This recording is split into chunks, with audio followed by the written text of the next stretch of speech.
hahimbazwe kandi hashimirwe umwami. Twamaze kumva amajambo meza cyane. Je ku bwanje ijambo ryeje ku mugoroba ntiryamvuyemwo, ariko ibyo bintu byabaye bihambaye cyane mu mutima wanje. Nasomye kubisoma kandi byasomye no mu jambo ritanguje. Nta kundi kuntu nobigenza, ndashaka gusubira gusoma kandi ndabasaba mu mbabarire, ariko hariho ikintu cibwina mu iryo jambo. Si nkuko si gukubura hejuru gusa ugakubura mirenzako, ariko dutegerezwa gushiraho umuco, ivyumviro byimbitse byakaka muri twebwe, hanyuma tukaraba ku by'Imana ikora, ingeni ikora, atari uko abantu babyibaza canke ngo ukuntu umugwanizi abishaka, ariko Imana ikora nkuko nyine ibishaka. Sinshobora kubihunga, ariko hano twasomye yuko yatoranije Abisirayeli, kandi twasomye hano yuko Yosuwa yari umuherezi mukuru. Ariko nashaka gusubiramo gusoma ico gice cyose kubwo ibyo bintu, kandi fajwe n'Imana. Ibyo nashaka gusubira kugira ico mvuga, ikintu hano kimurika, ikintu nshobora kubonamwo. Murabizi yuko nta kintu na kimwe dushobora kwihatwa ubwacu, birakwiye ko haba ikintu cakaka kiva mu ijambo ry'Imana, mu ijambo ry'Imana. Kandi nimba atakiri kimwe cakaka kuri wewe ntushobora kubona, nimba atakimwe cakaka kuri jewe sinshobora kubona, ariko nimba Imana yakakishije ikintu muri jewe ikaca ku bwanje, aho rero ndashobora kubona ikintu. Kandi ndashobora kubabwira yuko hariho ikintu cakaka muri no jambo ry'Imana. Kumbure wowe ntibiri kirakaka, ariko Imana tugira ubuntu kugira ngo yakishe umuco kuri twebwe twese, tubone ikiganza c'ubushobozi c'Imana, tubone ingene Imana ikora mu buryo butandukanye, n'ingene Imana ikora n'uburyo ikoramwo, atari uko abantu bavyumvira, ariko nkuko yo nyene ibishaka. Zakariya 3:1, maze anyereke umwami, maze ngo anyereka Yosuwa umuherezi mukuru. Aha rero Zakariya yabonye, abona mwiyerekwa, abona umuherezi mukuru Yosuwa. Ntiyabonye umuntu asanzwe, oya, ntiyabonye umuherezi asanzwe, ariko yabonye umuherezi mukuru. Umuherezi mukuru bisigura ngo umuherezi mukuru Yosuwa ngo yahagaze imbere y'umumarayika w'umwami, ngo mu gihe mw'ico gihe nyene Satani nawe yarahagaze iburyo bwiwe ngo amurege.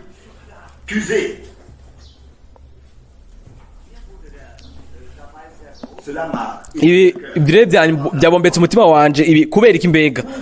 Kubera iki rero Satani yaje? Kubera iki mbega yishize iburyo bwiwe? Umumarayika yarahagaze imbere, yarahagaze imbere y'umumarayika woraho. Umumarayika woraho mbega ntiyarazi uwo muherezi mukuru wari we? Mbega umuherezi mukuru, mbega umwami ntiyarazi ingene uwo muherezi mukuru ameze? Kubera iki mbega Satani yaje? Kubera iki yaje? Hategerezwa kuba hari impamvu yamuzanye. Mbega umwami ntiyarazi umuherezi mukuru uyo yarahagaze ngahari, ahagaze imbere y'umumarayika woraho? Mbega Imana nta bintu izi? Mbega umumarayika woraho nta kintu azi, nta kintu kimwe amenya? Mbega n'abashiki banje, umugwanizi n'umurezi abera, arega abatoranijwe. Kandi kumbure turaza kumva ubunyene nimba yari uwatoranijwe cyangwa atatoranijwe, ariko Yosuwa yari uwatoranijwe n'Imana. Reka tubandanye gusoma turaza kubibona neza. Ariko murabizi, nashaka kumbure kuvuga ndavuga imbere igihe Imana ifise umugambi, umugwanizi ashaka kubuzagiza. Rero abari ngaho kugira ngo aburagize uwo mugambi. Murabizi aba ahari igihe Imana ifise ikintu igambiriye gukora, aho niho nyine mugwanizi acaza akitambika, aho niho aba ahari. kandi aca yishira neza neza iburyo akavuga ngo urabona mbega ntubona umurezi yari ngaha mbega ntubona ngira uwo mugabo asa umumarayika yarari ngaho kugira ngo amwambike asubire kugira ngo amwambike umugwanizi nawe yashaka kubibuza ibyo ku bintu byose kugira ngo ntiyambikwe impuzu z'agakiza ngo uwo mugabo yashaka kubibuza uwo mugabo yashaka ngo abandanye amurega ibyo bintu ntibibe ariko Imana ishime kandi himbazwe umwami yaravuze kandi ntagaruka ku ijambo ryiwe ntarikuramwo ntigarukako ku murongo wa 2 umumarayika uhoraho abariya Satani atewe Satani uhoraho aguhane ego ngo uhoraho yirobanuriye Yerusalemu aguhane mu gifaransa ngo agutegeke uceceke ngo mbeguyo sigishirira cokowe mu muriro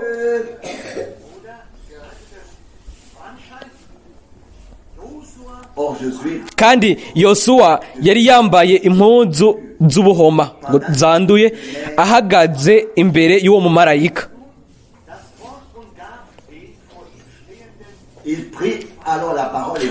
uwo mumarayika araheza abarira abamuhagaze imbere umurongo wa 4 ati nimumwambure izo mpuzu z'ubuhoma maze abarira Yosuwa ati raba ngukuye kukugabitanya kwawe kandi ngira nkwambike imyambaro ishajije kuri ivyo arategeka ngo ndasaba nimumwambike igitambara ciza mu mutwe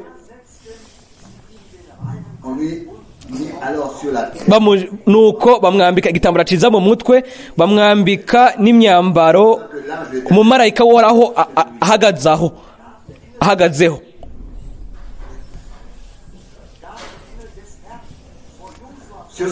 kuri aya majambo umumarayika w'umwami yari imbere ya Yosuwa ngo ni ku murongo w'indwi murongo 3 ngo umumarayika woraho yihanikiriza Yosuwa ati uku nikoraho nyine ingabo agize ati niwagendera mu nzira zanje ukitondera ibyo nakugeze jeje mu gifaransa mu bwizigirwa nawe uzogaba ibyo mu ngoro yanje urinde n'urugo rwanje kandi nzoguha ubwishikira hagati muri aba bahagaze hano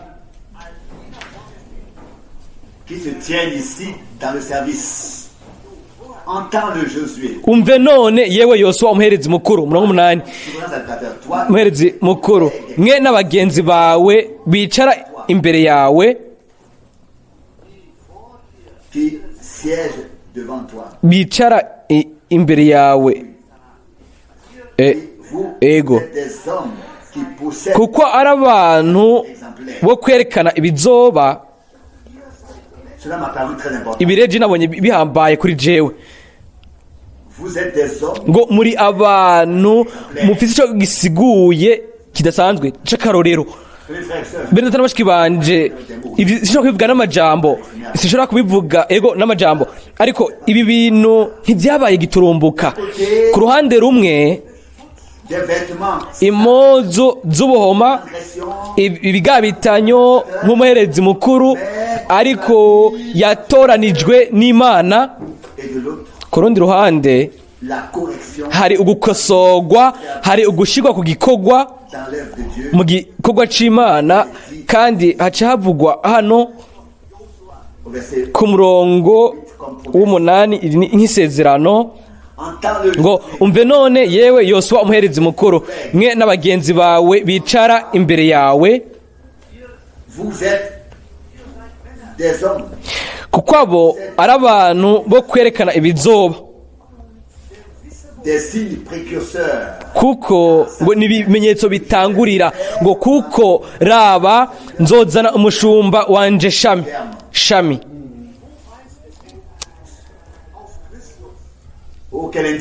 mbega ingene byerekana neza ibi biriko bifatira kuri Kristo ku murongo w'9 ngo eheraba ibuye nshize imbere ya Yosuwa kuri iryo buye rimwe hari kwa maso ndwi ego ko kuri iryo buye nzorica ko amagagwe nikoraho nyene ingabo agize. de l'Éternel des armées. Et j'effacerai kandi kugabitanya kw'ico gihugu nzogukuraho umunsi umwe. en ce jour-là, kuri uwo munsi dit l'Éternel, nikoraho nyene ingabo agize, effacerai, bien alors pardonnerai. azohanagura canke azobabarira ngo kuri uwo munsi nikoraho nyene ingabo agize, muzotumiriranira munsi y'umuzabibu no munsi y'umusukoni. Ça, ce sont des paroles merveilleuses. aya n'amajambo y'igitangaza y'Imana, ntidushobora kubihindura oya, ariko dutegerezwa kuyareka nk'uko nyine yanditse, kandi arabereye kubahwa.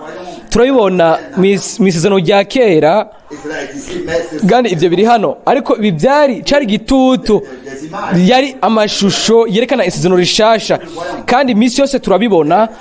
Abakozi b'Imana bafatira ku byo Imana yavuga mu isezerano rya kera. Il n'y avait pas de nouvelle alliance. ntihariho isezerano rishasha igihe Kristo yaza, ariko hari isezerano rya kera, Et nous voyons kandi turabona mu isezerano rya kera est valable. afata ko ifise agaciro mu isezerano rishasha. Le Christ Kristo s'est levé ici. aha yarahagurutse. Aha turabona yuko abo bantu bategerezwa guhagarara, Un Josué hakaba uyu Yosuwa agahagarara, yategerezwa gutunganywa, akezwa, on lui a mis des vêtements. bamwambitse impudu zishasha, kandi ivyo nivyo Imana yamutegetse ngo akore. Ivyo nivyo Imana yamutegetse. Murabizi ivyo bintu byose Satani yashaka kumugirira nabi, yashaka kumusibanganya, ntiyashaka ko Yosuwa yokwambikwa, oya, we yashaka ko byose abisambagura. Bene Data n'abashiki banje, ivyo ntibyahindutse gushika Nos jours, muri no minsi yacu. voyons Turabona yuko minsi yose niko byamye bimeze. Igihe Imana yaba ishaka ikintu se produisent. ko kiba, turabibona n'ubu naho hamwe na Mwene Data, mukundwa Mwene Data Branham, ntivyari bitandukanye n'ivyo. Igihe Imana yatangura gukora mu buryo bw'ubushobozi, Satani nawe yaciye ahaguruka, Il a laissé tout. hanyuma areka abandi bose, arabareka batekanye, arabareka bikorera ibyo bari bashaka. Ariko mu burebure ubwo Imana, mu mwanya uwo Imana ibiriko irakora, Le diable umugwanizi est à l'œuvre. nawe aba ari ku gikorwa, aba ari ngaho, kandi ntimushobora kubibuza uko. Ariko ibyo ntimushobora kubibuza, ariko murazi ikintu kimwe cumvikana, icoshika cose canke icoshika canke kikagenda, umumarayika w'Uhoraho aba ari ngaho, aba ahagaze ngaho, aba ari kumwe n'abera bayo, aba ari kumwe nabo. Ici, il s'agissait Hano bijanye no kuba uyu n'umuherezi mukuru Yosuwa, pas une belle image. si ishusho nziza. Igihe dushaka kubifata tukabivuga nk'uko wovuga ngo iki, ngo umuherezi mukuru C'est à cela que ngo yasa nk'uku, les accusations de l'ennemi. byari ibirego by'umwansi. Si nous avons des sentiments, nimba dufise ibyiyumvo by'abantu, et ça c'est l'esprit humain, kandi iyo ni imwe y'umuntu. Aho rero umugwanizi avec des ntaza inyuma n'ibintu, ariko yinjira mu byiyumviro byacu, akaza akavuga ngo nguyu ngo ntiyopfa akoreshejwe n'Imana. Mbega Imana yokoresha uyu muntu nk'uyo? Ibyo nivyo umugwanizi ashira mu byiyumviro byawe, kandi nivyo ashira mu byiyumviro byanje, kandi aho rero ni intambara itangurira. tu n'aimes pas le dire. Ntukunda kubivuga, ariko ni intambara iri muri wewe, ikavuka muri wowe no muri jewe, ariko Le combat, ni intambara, ni ibintu biri imbere muri twebwe. Hanyuma rero ntituba tugifise umwidegembyo, ibintu bimeze nk'uko, ariko bigwanira muri twebwe. Ariko dutegerezwa gusohora ivyo bintu. regardons pas Turaba humain, ibintu by'abantu, ntituraba ibiboneka, ariko turaba ibyo Imana yatoranije, kandi turaba umugambi w'Imana, qui s'est fixé uwo yishingiye, kandi uwo izoheraheza neza. Ntizobaza quand ntizobaza ngo mbega wiyumvira kwiki uvyumvira kwiki mbega uvyumvira kwiki ndavyumvira kwiki, ariko Imana izoshira umugambi wayo mu ngiro. Kandi jewe ivyo ndabinezererwa cane, sinshobora kubabwira ivyo bintu byose hamwe n'amajambo nk'uko je nshobora kubibona muri no jambo. Je ndagoramye cyane ku bijanye n'ibi, ariko nk'uko nabonye umuco mwisi cyane kuri ibi. Murabizi hari umuco mwisi cyane wavuye muri no jambo, ni nako bimeze kuri twebwe mwino minsi. Umuntu ashobora kubibona arabibona, kandi udashobora kubibona ntashobora kubibona. Ariko ndashaka kubabwira yuko ndashobora kubonamwo ibintu byinshi cyane, kandi ndabibabwira mu minsi yacu nayo Imana iraba mu mutima, kandi Imana ibona ingene tumeze, ikabona ingene tumeze imbere muri twebwe. Nico kintu nyamukuru, kandi ndabibabwira namwe, Imana izoducira urubanza bivanye nuko tumeze imbere mu mitima. Nimba tumeze nabi, turi ababi, nta kintu tuzoshikako, ariko nimba turi aba by'ukuri tukaraba ibyo Imana yatanguye.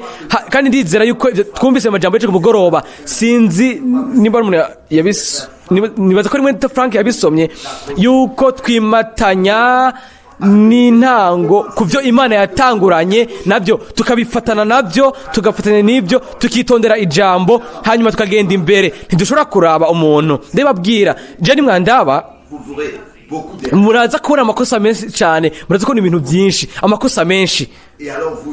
Aho rero muca mumaramara, ariko nari ndabarabye nanje ubwanje ndaza kumaramara. Yego ni mu byizere, novuga ati ntimigeze mukizwa.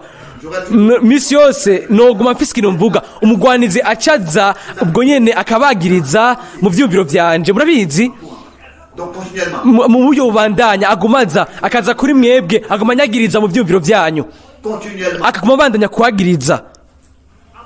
Ariko nimba umusigiye umwanya, ikibanza, aho rewe birakurangiranye, ntuzoba ukiguma ngaho. Aragufata mu migozi yiwe, mu mafire yiwe, ariko mumusunitse, aho rero uzobona ubuntu, rero uzoronka umunezero. Aho rero amahoro azoba ku mutima wawe. Aho uzobona ati ubu rero singimenya Mwene Data ku mubiri, ariko ndamumenya mu buryo bw'impwemu. Raba akavuga ngo raba aracafise ibintu byinshi by'amakosa, arashaka ibintu biriya. Yego urazi, uzokora amakosa, nanje nzokora amakosa gushika kwiherezo. Ariko twaratoranijwe kandi twacungwe n'amaraso y'umwami wacu, umwami Yesu Kristo. Sinshaka gusubira gukora ayo makosa. Bene Data nabashikaje oya, ibyo ndabishaka. Rimwe na rimwe dufatwa ku buryo bw'uko twiyumvira byamaze kuba, tukaca tubabara byamaze kuba, ariko tukaca tubibona, ariko tubigumije imbere muri twebwe, hanyuma ibyo bikivugira. Turashobora kubinyegeza uko tubishaka, ariko umunsi umwe ibyo biraturika, biragaragara, hakagaragara ibiri mu mutima wawe, ibiri mu vyumviro vyawe. Umunsi umwe wawe bizoseruka. Ntuzoguma winyegeje igihe cyose, ntuzoguma unyegeza ivyo bintu, ntibikunda. Ivyo bintu birasohoka, ariko hahimbazwe kandi hashimwe kubw'ubuntu bw'Imana. Twaraje kwino saha ya muri kino gitondo, twaje kugira ngo, kuko turabona ko Imana ishaka kutugira ubuntu twese, ishaka kudufasha kugira ngo twanke twikure ibintu byose.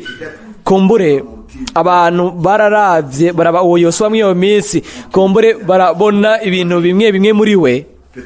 Birashoboka mbega hamwe batoshobora no kuvuga ikintu na kimwe bavuga ko yari umuherezi mukuru. Birashoboka kuba byari bimeze nk'uko, ariko murabizi Imana yagiye igera kure.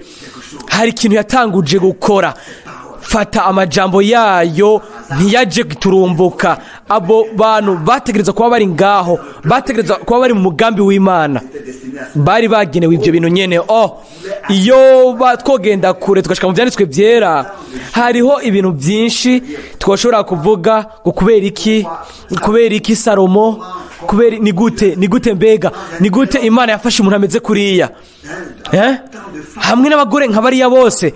Mbese ko bimeze igihe twitegereza ibintu byose, rimwe na rimwe ni ibintu tudashobora no kumvisha imitwe yacu, ariko Imana ce qu'il veut. ikora ibyo ishaka.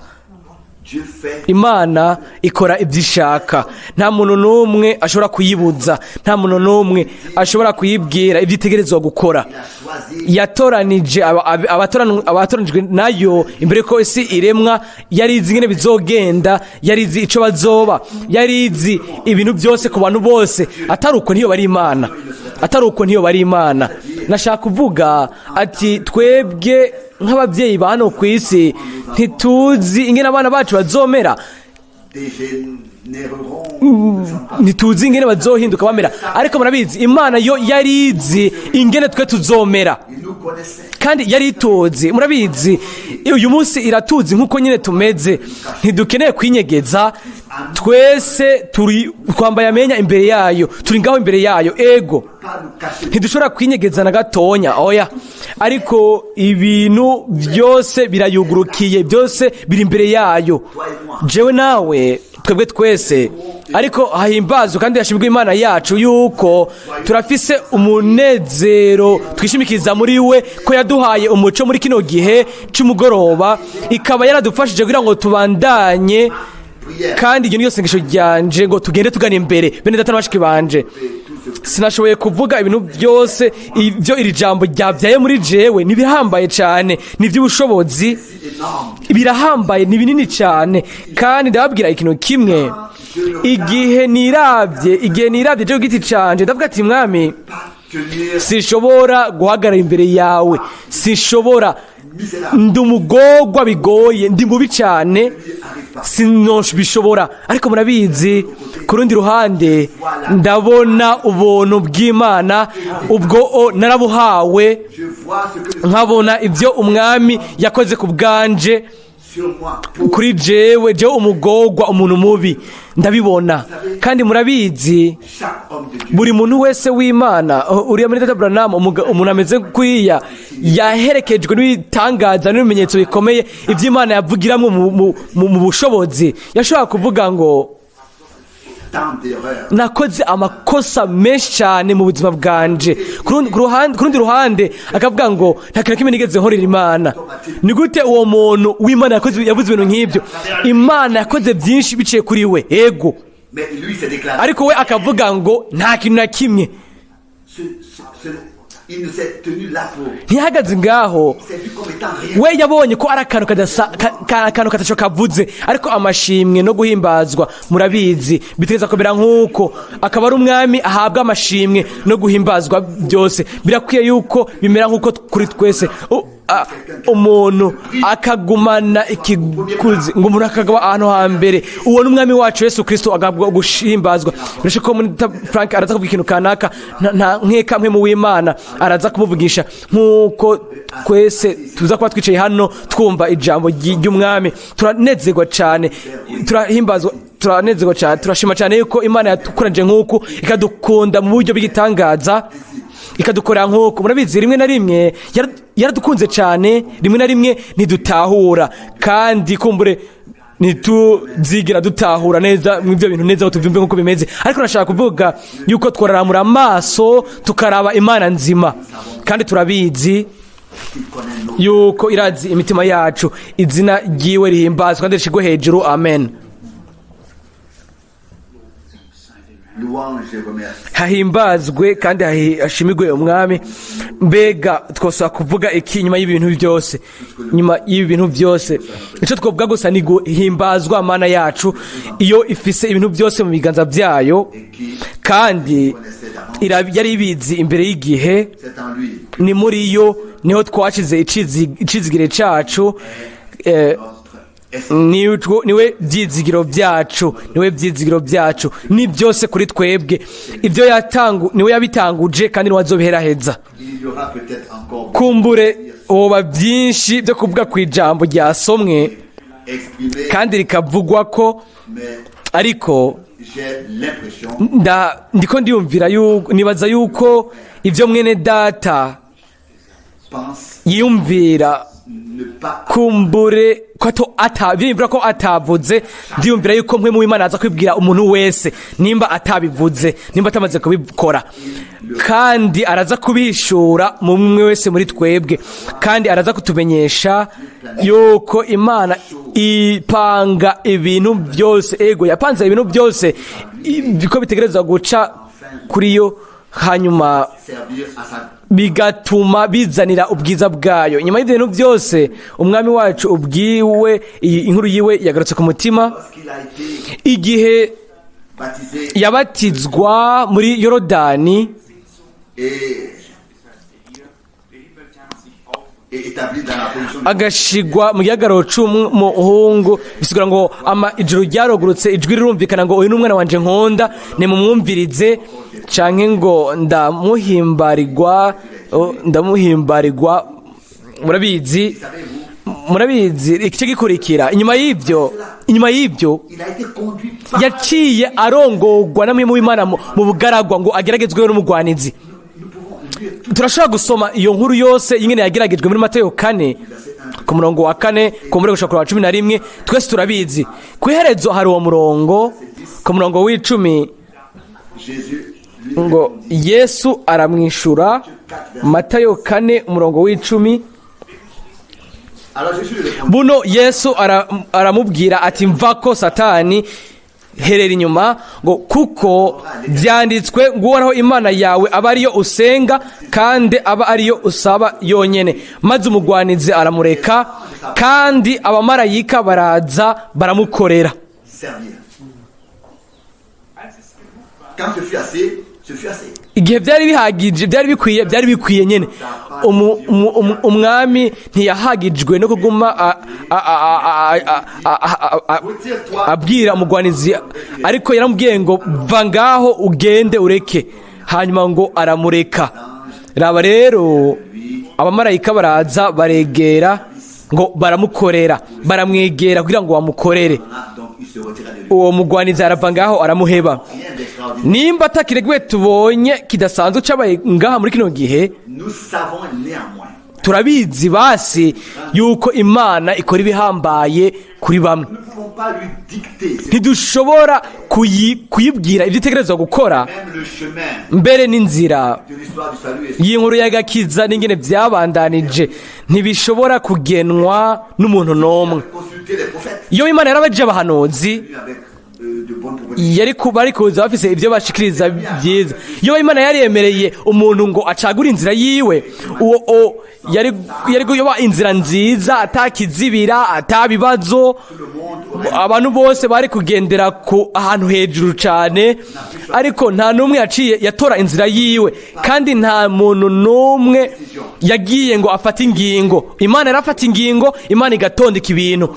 Rero turashobora gusa gushira icizigire cyacu cyose cuzuye mu Mana, kandi turabizi yuko igihe handitswe mu byesho Yohana 7 ngo bejesheje impuzu zabo bazogereje mu maraso y'umwagazi w'intama, bari bafise impuzu zera, ariko izo mpuzu kumbure zari zacafujwe mu gihe kanaka, ariko rwemeze nk'uko amaraso y'umwagazi w'intama abagabye kugira ngo tugire impuzu z'agakiza, kugira ngo ibintu byose by'ibirabagu, ibintu byose bicafuje byozwe. Kandi turizera twese yuko nuko bizomera gushika ku iherezo. Kandi ijambo iryo twasomye ejo ku mugoroba rikogwa mu gice ca 2 cyo muri Zakariya, kuri jewe ryabaye rihambaye, rikugwa muri Zakariya ryabaye rihambaye cyane bikomeye. Imana ifata ishamvu yayo ku isi, ku gihugu cera, ku isi y'isezerano, kandi mw'ibyo nyene ntihavugwa yuko ngo yatoranije Isirayeli, ariko ngo yatoye Yuda nk'umuryango, aho Mesiya ategerezwa kuvukira ku by'umubiri, ngo intambwe yo mu muryango wa Yuda, mbere no imiryango 12, imiryango 12 yatoye umuryango umwe kugira ngo isohore mw'uwo muryango wavuzwe nk'uwatoranijwe n'Imana. Dans le prophète Esaïe, Umuhanuzi Yesaya kombore turasoma mu gice cya 22. dans ce verset de Ariko muri Zekariya, hano muri Zekariya 2, verset 12 en français. Zekariya 2:12 ngo maze Uhoraho azohindura i Buyuda habe ishamvu yiwe yo mu gihugu cera, Et il choisira de nouveau. kandi azokongera kwirobanurira Yerusalemu. C'est une parole merveilleuse. Iri ni ijambo ryiza cyane. Hariho uyu munsi abantu bifata yuko ngo iyo miryango 10 ngo yazimanganye n'ibindi bintu, ntidushaka ko no kuja ko ivyo bintu, ariko hano bijanye na Yuda nk'ishamvu y'Imana mu gihugu cera. Iyo dukoranye La promesse. amasezerano yakozwe kuri Mose n'ayatanzwe kuri Mose kubijanye n'umuryango wa Yuda, Quelle manière turatahura uburyo ingene mwemu w'Imana yamaze kuvuga ibintu biciye kuri Mose, ikavuga kuri Yakobo, no kuri Yakobo ikabivuga uburyo mwemu w'Imana yavuga ibintu biciye mw'abo bahanuzi bayo n'abantu b'Imana, ibintu vyagaragara mu nyuma. Kandi Imana irafise ishengero mugeni. Iryo twamaze kumva rivuga mu ndirimbo za Salomo ni kumbure c'est un peu problématique. kumbure ni birangoye gutondeka ibintu, ariko reka ndavyaturuko. Ariko Imana Bon parmi des dizaines de milliers. uwo Et même ngo ni mwiza gusumba ibihumbi vyinshi. Uwo mugeni nubwo yotukwa au lieu de tous, aguma toutes les insultes, ibitutsi byose, ntaco bihindura yuko azoguma ari mwiza kandi ari ubwiza cane dans l'éternité. mu bihe byose bidashira. Pourtant, Hagati aho il a été exposé à yashizwe mu gusuzugurwa, mw'isoni, ngatetegwe. ses produits et Ibyo nubwo bimeze nk'uko byarabaye, kandi ashimagizwa n'umwami wacu inyuma ko yamaze gusuzugurwa gusumba ibintu byose. Mbega hari umuntu yasuzuguwe gusumba uyo? Mbega hari umuntu yatutswe nk'uko yatutswe? Mbega hariyo umuhanuzi uwo boba baraje bakabwira tu es de ngo connivence. wewe uri Beelzebul, ufise ifaranga na Satani wewe? Mbega harabaye Mose, mbega harabaye umuhanuzi yoba yaraciye bugufi gusoma umwami wacu, yashizwe hasi nk'umwami wacu, bakamucira ko nk'ukuri aho, bakamufuka mu maso, bakamukubita, bakamubwira ngo hanura, wowe ngo uri umuhanuzi, wowe ngo wamye umenya ubwira abantu bose iyo bari bavuye, ukababwira ibyo bari barimo n'ibindi bintu, ngo urazi neza ngene bimeze. Tubwire nindagukubise ubu rero, tubwire nindagukubise. Y a-t-il eu parmi Mbega harabaye mu bahanuzi bose umuntu yatutswe nk'ukuri aho, agakononwa mu maso? Mbega umuntu akaba yarahawe inkarisha ngo ayinwe? Mbega hoba harabaye umwe yoba yaraciye mu byo umwami wacu yategerezwa gucamwo? C'est pourquoi le prophète Esaïe Kubera ko mbega umuhanuzi Yesaya avuga ngo ntiyari afise ishusho canke ubwiza kugira ngo le désir lui tumwifuze. Uyu yari mwiza cyane mu bihumbi byinshi cyane, uwo bwiza cyane, uwutunganye, uwera, uwo yaratawe aratabwa kw'inosi. que Satan, Uwo niwe Satani yitaye ko hano Satan mu byo kugerageza. Satani yaje nk'umuntu les plus diverses. muri Mateyo 4, ariko mu nyuma yakoresheje abandi bantu akabahumekera kugira ngo ibindi byanditswe byose byanditswe ku mwami bishobore Accompli. gusohoza. Tout cela Ntiyaje nk'umuntu, ahubwo yaje ubwiwe. Byose kwari ugusohoza kw'ibyanditswe byera. Ntibyari byumvikana ku ntumwa. Mbere ku ruhande rumwe hari handitse ngo hari ahantu hamwe banditse ngo n'abigishwa ntibizeye, kuko ugusohoza kw'ibyanditswe byera ntibari bwabisobanukirwe. Ariko turashobora kuvuga ibi, bien qu'ils ne puissent pas comprendre. nubwo batari gushobora kubitahura, nubwo batashobora kwizera, bari bazi mu mitima yabo yuko uwo yari Mesiya, Et ils n'allaient pas derrière. kandi bagendera inyuma yiwe, ntibikuye inyuma ngo bagende, ariko babandanye kumukurikira. Abandi barikuyemwo baragenda, ntibari bagishaka gutahura ngo bihanganire ibyo bintu byose. Hanyuma barahindukira baheba kumukurikira, baheba gukurikira umwami, bagarutse kumukurikira. Ariko intumwa by'ukuri z'umwami, abigishwa by'ukuri b'umwami bakubandanje kumukurikira gushika kwerezo, barashikanye gushika kwerezo. Nubwo rimwe rimwe ibintu byagenda umenga biracuritse, bahagaze neza gushika kwerezo, kuko ni herezo niryo ryambikwa igitsibo, niryo rishimirwa. Ntabwo ari herezo canke hagati na hagati, ariko kwiherezo, iherezo niryo ryambikwa igitsibo.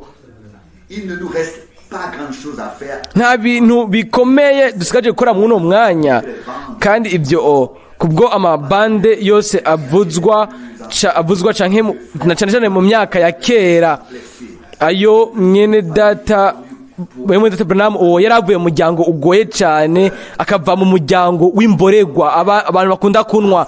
Se wiwe yacura inzoga, yakora inzoga, kandi bari bazwi mu kibano cyose mu buryo bwose. Byari ibintu byari bimugoye cyane, byari ibintu yatwaye muri we bimugoye.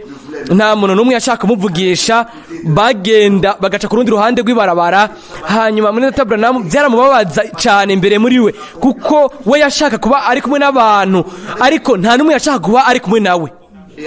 Hanyuma ku iherezo igihe Imana yahindura ibintu, yaravuze ngo ntegerezwa ubu rero kwinyegeza, kubera yuko abantu benshi cyane bashaka kumvugisha.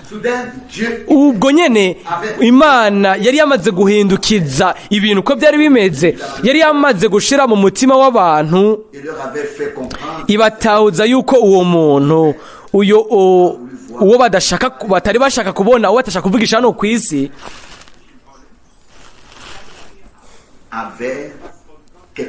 yari afise ikintu c'Imana cari gikwiye ko abantu bacumviriza.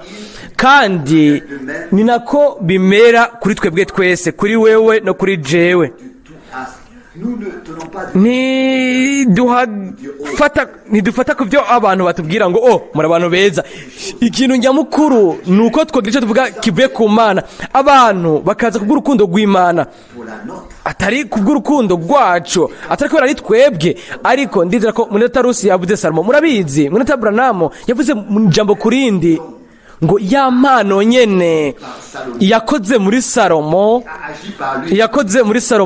mumbare muri Mwene Data Frank iyo ngo yakoze muri Salomo. Ibyanditswe biratwereka akarorero kadasanzwe kuri ya mwamikazi w'Iseba, uwo yaraje yumvise iby'Imana yakoze muri uriya mugabo Salomo. Hanyuma uwo mwamikazi aza ava ku mpera z'isi kugira ngo yumvirize ubwo bwenge. Babwita ngo ubwenge bwa Salomo. Salomo nawe yari umunyabwenge cyane, kandi yari ikigugu nkatwe twese, ahubwo yari impano y'Imana mu uwo muntu. Yari ukumvigwa kw'isengesho rya Dawidi. Imana yamuhaye ubwenge, uwo rero imuha ubwenge, imuha ubuntu, imuha kuba umugisha mu bwoko bw'Imana. Nta nkeka nitwari kumuha ico kibanza, ariko reka ibyo tubyihoze. Umunsi umwe tuzoreka ibyo bigeranyo tubisiga inyuma yacu, hanyuma tugenda imbere. Kandi haje mu byumviro byanje yuko igihe nasobona ubutumwa Mwene Data Frank ngo imbohe ya Kristo, nimba tutari imbohe ya Kristo, turi imbohe y'ibyo ducamwo. Kandi iyo turi imbohe y'ibyo tuko turacamwo, aho rero tuca tubohwa n'ibyo bintu nyene,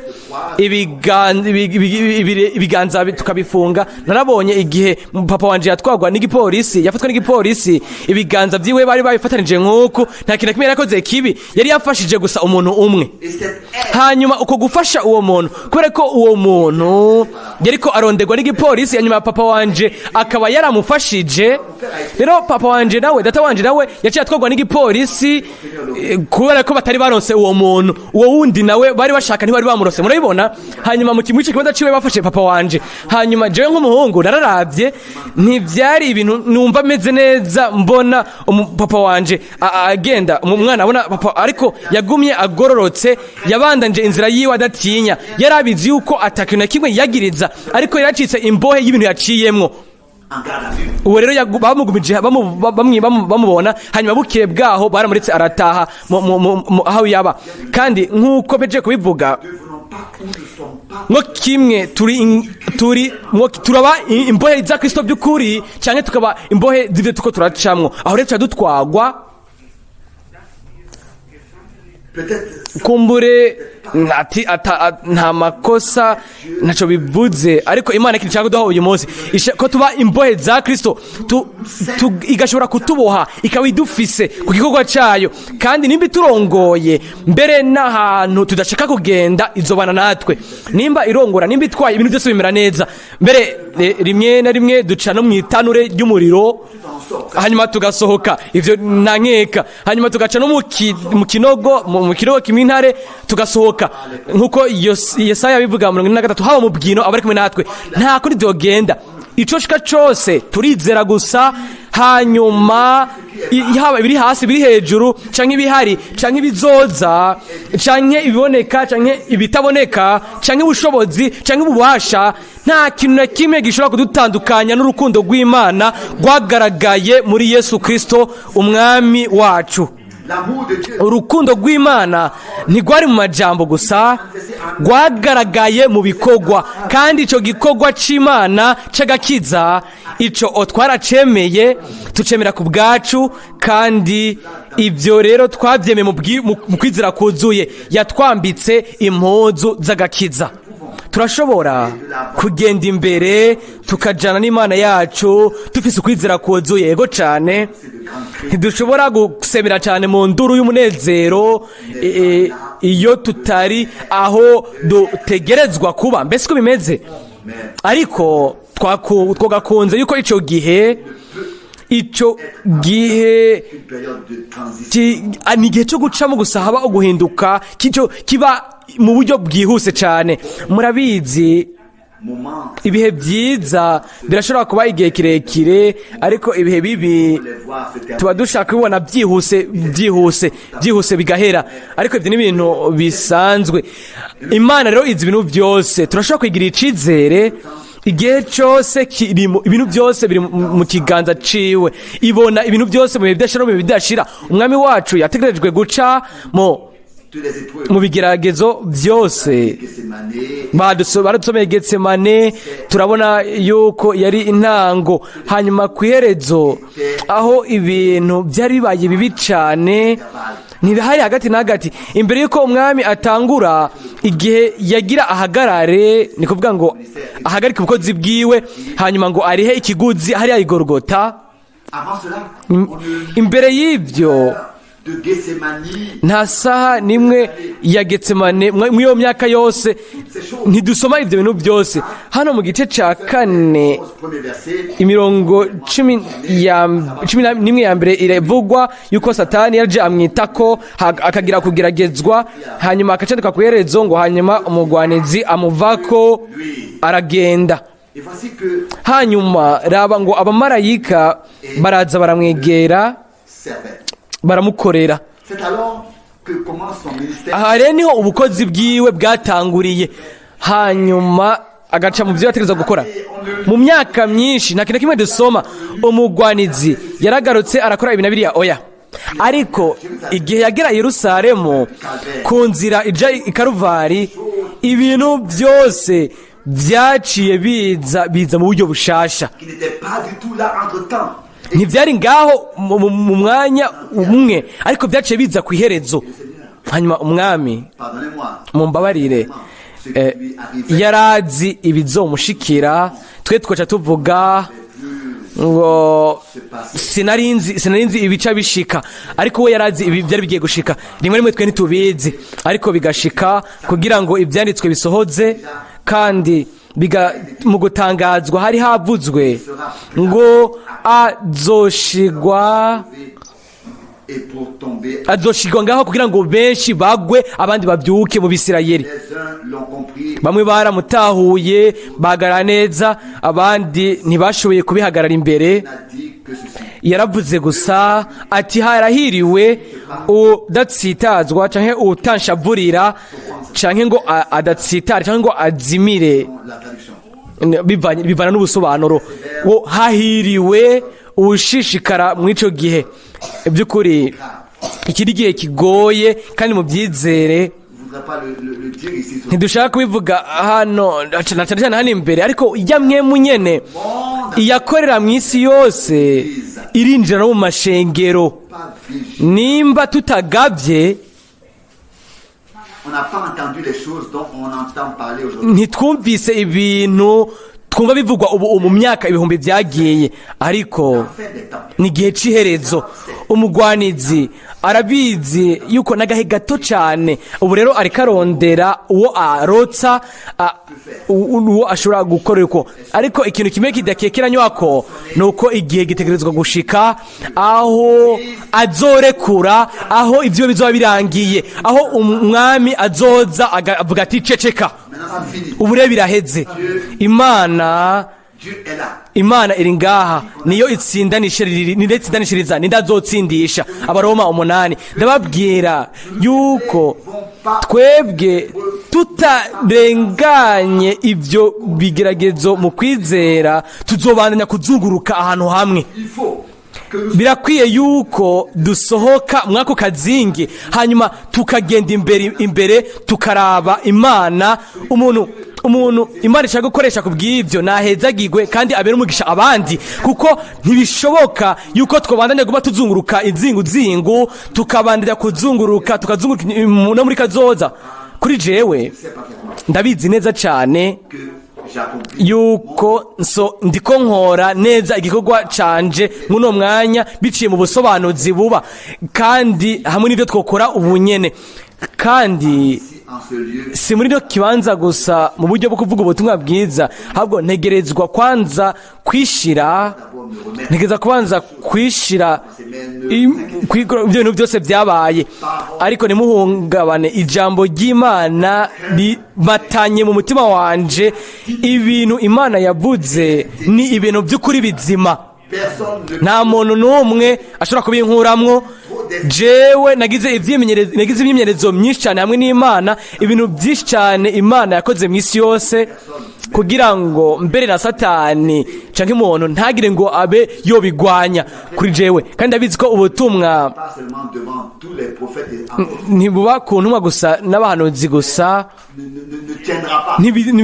ntibuzohagarara gusa imbere y'intumwa n'abahanuzi gusa, ariko n'imbere y'umwami Imana nzima ubwayo. Iyo yaravuze ikora mu buryo bunyenyene, ibyo bintu nta muntu n'umwe ashobora kubifata.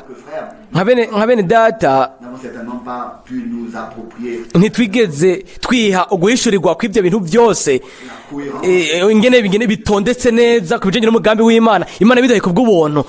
Kandi reka nshobore kuvuga ibi bintu, on peut peut-être répéter turashobora gusubiramwo inshuro ijana ibyo muri data yavuze hano tutanabyumviriye ko.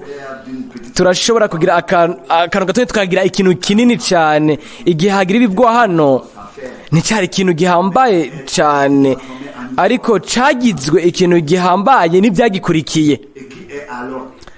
Ninde rero wo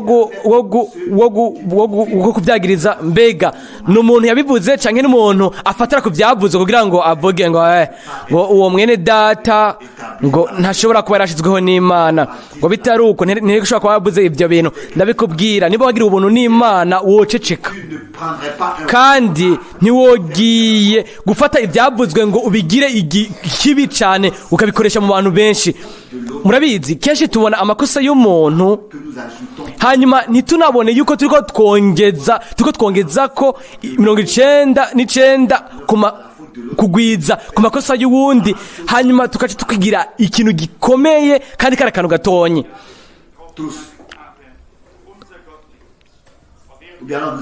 Aho rero twese twarakoze iryo kosa, ariko Imana ni nzima, izozibiza Satani imubwire ngo abo bantu n'abatoranije n'ubutunzi bwanje bwiharije kandi nabambitse, nabagiriye ubuntu, nzobana nabo kandi sinzobata gushika aho igikorwa c'intoke zanje kizoherahezwa, kandi ishengero umugeni agaseruka by'ukuri atagasembwa ataminkanyari ari imbere y'umwami.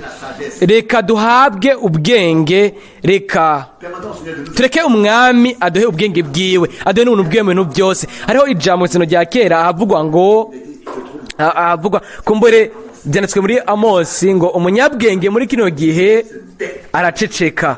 Kandi mwe mu bwanyu murabizi ibyo bwanje imisi yose iyo najya mu kuganira n'umuntu mu nyuma mbabara nkavuga ati mwami wanje mbega kubera iki ntacecetse, kubera iki mbega nagize ikintu mvuga, kandi ntufuka umunwa uba ufise ibintu byiza ugambiriye ukaba ushaka gutumbereza ibintu kubyereka neza, aho ugaca usanga nta kintu kimwe watumbereje neza, ahubwo ugaca usanga winjiye mu bintu, ahubwo wanavuze n'ibintu utari ukwiye kuba wavuze.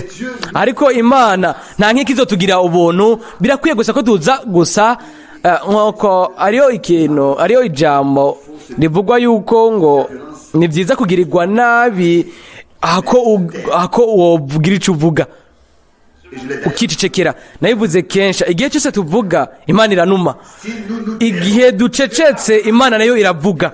kandi kumbure ntegereza kubyiga mu buryo budasanzwe, murabizi biri muri kamere y'umuntu.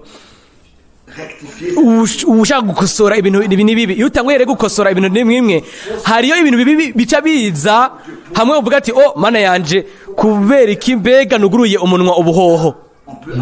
kuko urashobora kuba ufise ibyo ugambiriye byiza byo ku isi yose, ariko umuntu uri kuravugisha iyo mu mutima wiwe afise ikintu kibi muri we, bica biza bicuritse, ibyo umubwiye biza bicuritse. aho rero uba wihase cyane, ariko ntibigenda.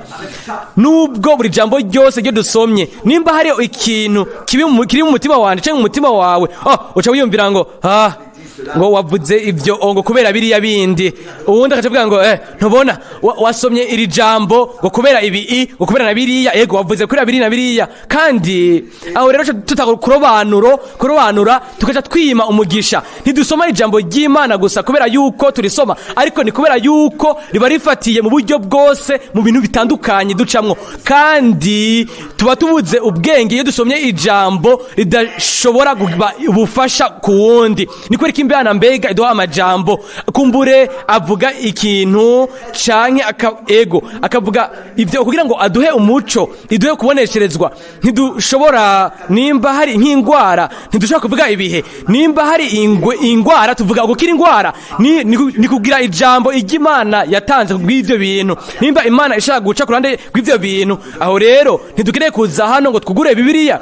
iyo twuguriye Bibiliya ni kugira ngo tuvuge ko ivyo bintu bihari. rero Imana yitwaretse gufasha kandi imurika ico kintu, si kugira ngo tuvuge nabi ngo ducyoze, ni kugira ngo twerekane ico kintu, hanyuma duhabwe ubuntu bwo kubona ibintu nk'uko Imana ibibona.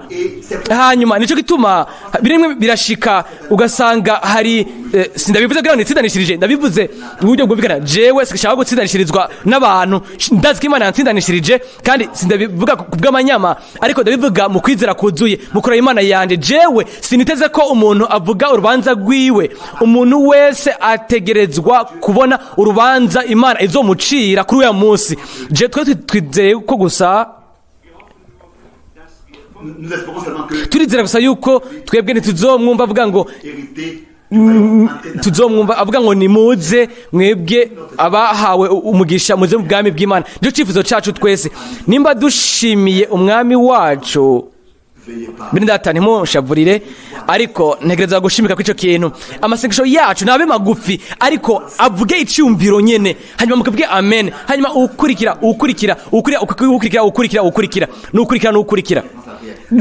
akafatira ku isengesho. ariko turi muhira turashobora gusenga igihe kirekire cyose dushaka, ariko turi hano hariyo bamwe baba bashaka gusenga kugira ngo bashimire umwami mu kanya gatonyi. reka tubyitwarike, ndabasabye kugira ngo n'abandi nabo bashobore gushimira umwami. amen.